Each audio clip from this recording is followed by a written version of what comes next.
Parole, parole, parole. Parole, parole, parole. Aqueles pepinos de Capri.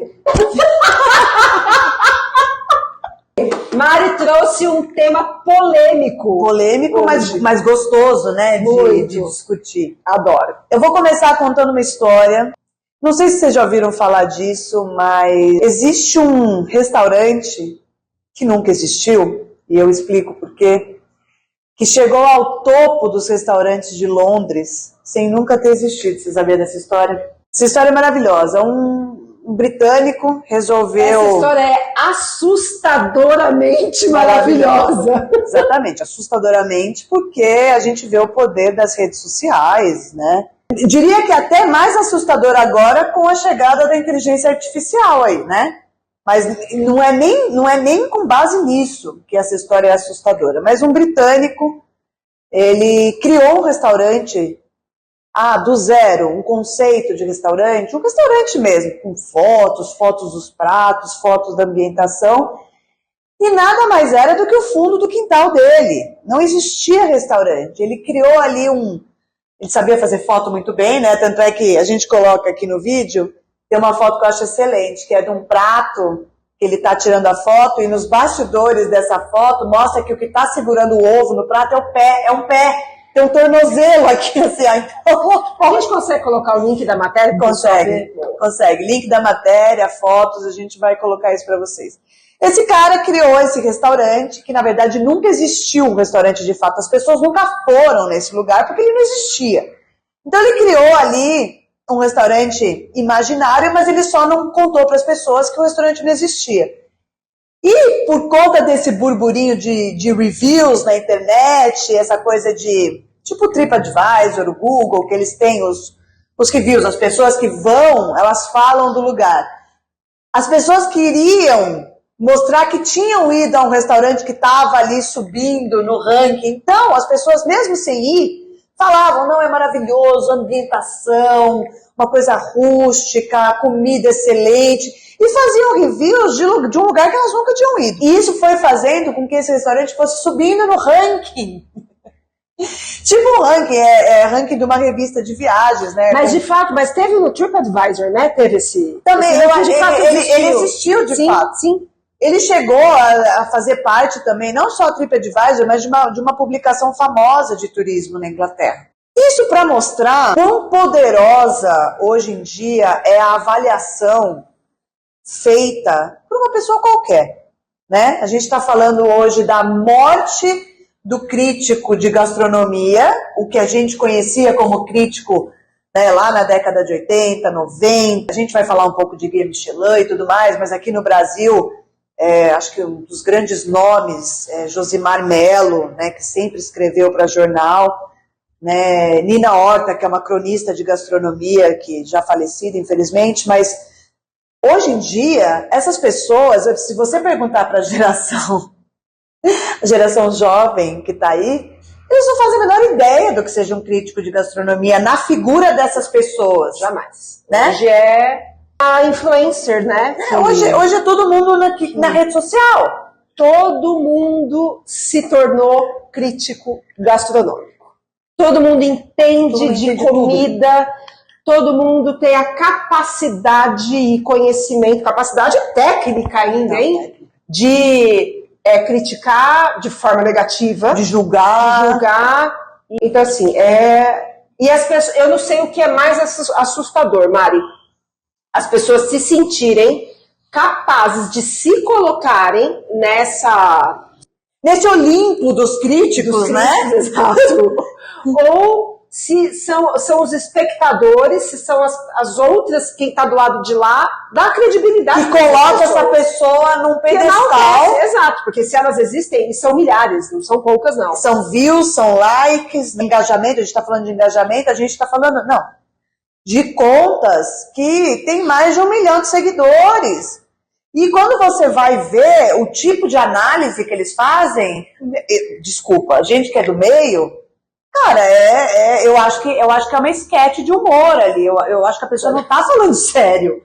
Agora, eu tenho uma tendência eu sou um pouco saudosista desse cenário de guia, né? Não sei se você está lembrada, mas há muito tempo atrás existia no Brasil, que era o equivalente do guia Michelin aqui no Brasil, que era o guia 4 rodas. E você tinha os representantes desse guia, as pessoas escolhidas para fazer os reviews desses restaurantes, no Brasil inteiro, tá? Eram jornalistas, especialistas em escrever sobre comida, né? Comida e bebida, especialistas em gastronomia, em restauração, que a gente chama. E esses caras, eles iam até os lugares, olha, tinha muitos que viajavam de carro lá pelo Nordeste, eles iam passando de restaurante por restaurante. A credibilidade que um guia desse tem, para mim, ela é similar ao que ainda existe o herói da resistência, que é o guia Michelin, né? Heróis da resistência, por quê? Migrou de um guia, de uma publicação de muita credibilidade, para um fulaninho que, assim, tem gente que fala coisa muito legal na internet, tem gente que tem credibilidade. Tem pessoas que fazem um trabalho sério. Tem gente que entende pra caramba do assunto. Eu pessoalmente sigo uns bons 10 criadores de conteúdo digital em cuja crítica eu confio absolutamente, tá? Mas aí qual é o cenário geral, atual, né, de uma forma geral? Tá tudo se banalizou. Mas qual é o critério dessas pessoas? O que as pessoas que seguem esses influencers que não entendem do assunto, qual é o critério deles para ir conhecer um lugar? Primeira coisa, se o restaurante é instagramável, ou seja, se dá um conteúdo bonito para as fotos.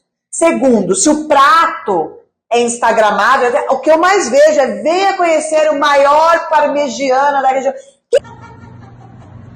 Sou tão delicadinha. Somos, né? Uma pétala, umas lentes, uma pétala de rosa. Marca a arroba de quem vai conhecer. Aí é foto, aí é a mocinha no balanço de flor, porque o restaurante tem um balanço de flor. Pergunta se a comida é boa. Que mundo que a comida não é o mais importante em um restaurante? Você me fala? No mundo de hoje. Exato. No mundo de rede social, de Instagram e TikTok. Então, agora escuta, é muito mais fácil você ter grana e fazer um lugar maravilhoso que as pessoas já vão... vamos combinar que é uma jogada de marketing sensacional. Sensacional.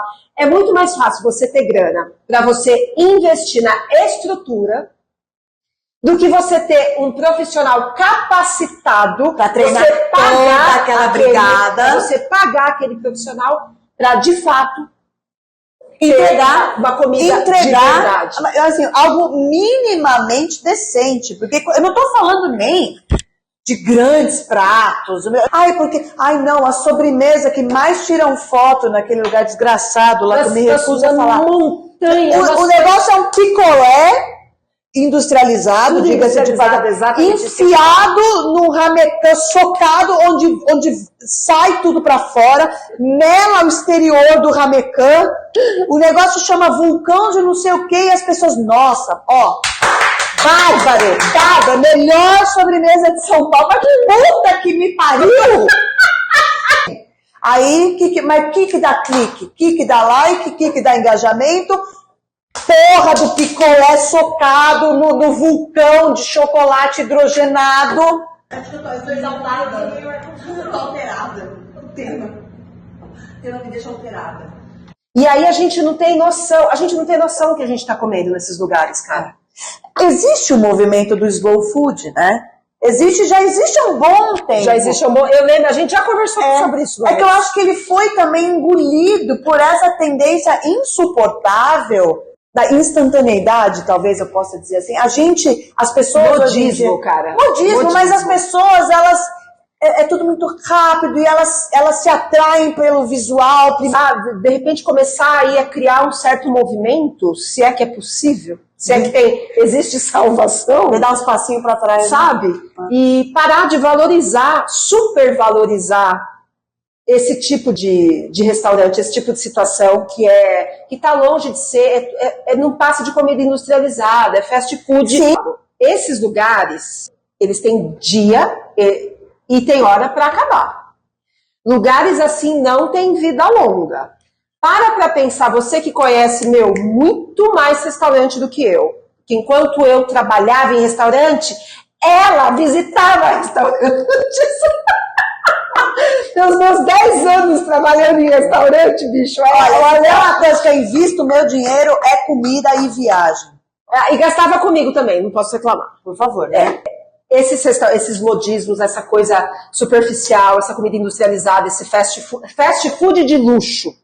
É isso, fast food de luxo. Sim. Eles terminam, cara. Me fala, lembrei. Me fala você, existem muitos restaurantes de 30, 40, 50, 60 anos. Eu não diria muitos, hein? Um jornalista, Rafael Tonon, que ele escreveu um livro em parceria com Janaína Dona Onça, sobre os clássicos, 50 com mais de 50 em São Paulo. 50 com mais de 50. Para uma cidade que nem São Paulo, e na pandemia fecharam muitos, hein? Porque esse livro é de antes da pandemia. Você imagina, eram mais ou menos uns 50 que tinham sobrevivido a meio século de vida aí. Agora com a pandemia eu sei que pelo menos aí uns 10, 15 fecharam. Desses restaurantes sobre os quais eu escrevia lá em 2012, 12 anos atrás, quantos deles ainda estão na ativa, estão vivos? Quantos deles, e alguns deles, não eram modismo. Eram restaurantes tradicionais. E até esses, um dia fecham. E eu acredito que quem se mantém vivo é porque são fiéis às suas raízes. Se propuseram a fazer alguma coisa ali desde o começo e conseguiram manter isso, né? E mantiveram, porque por mais um prato gourmet, um prato não usa esse termo. Eu odeio este termo. Cheio de firula. Odeio esse termo. Um prato mais sofisticado. Não, mas acontece que é pejorativo o negócio. Então você está dizendo do movimento horroroso da gourmetização. Da gourmetização, é isso que eu quero. Não, eu não estou falando de um prato sofisticado, então, imagina. O prato sofisticado tem todo o meu respeito. O prato gourmet, esse conceito de hoje em dia, exato, que é medonho. Ele chega uma hora que ele perde a graça dele. Sim, você volta no restaurante para comer aquela coisa e chega uma hora que você fala assim... Não, e tem todo o mesmo gosto.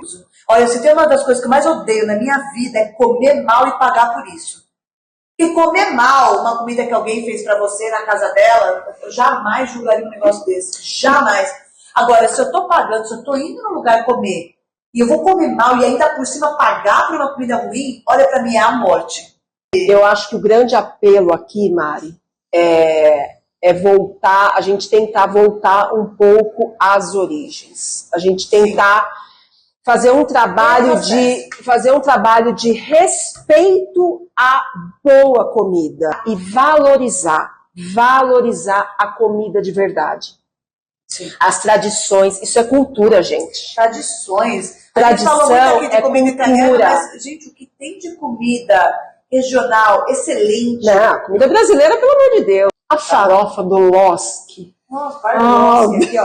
Uma instituição de vinhedo. A carne assada, a panceta, já comeu a panceta? Puta, que delícia. Puta que comida boa.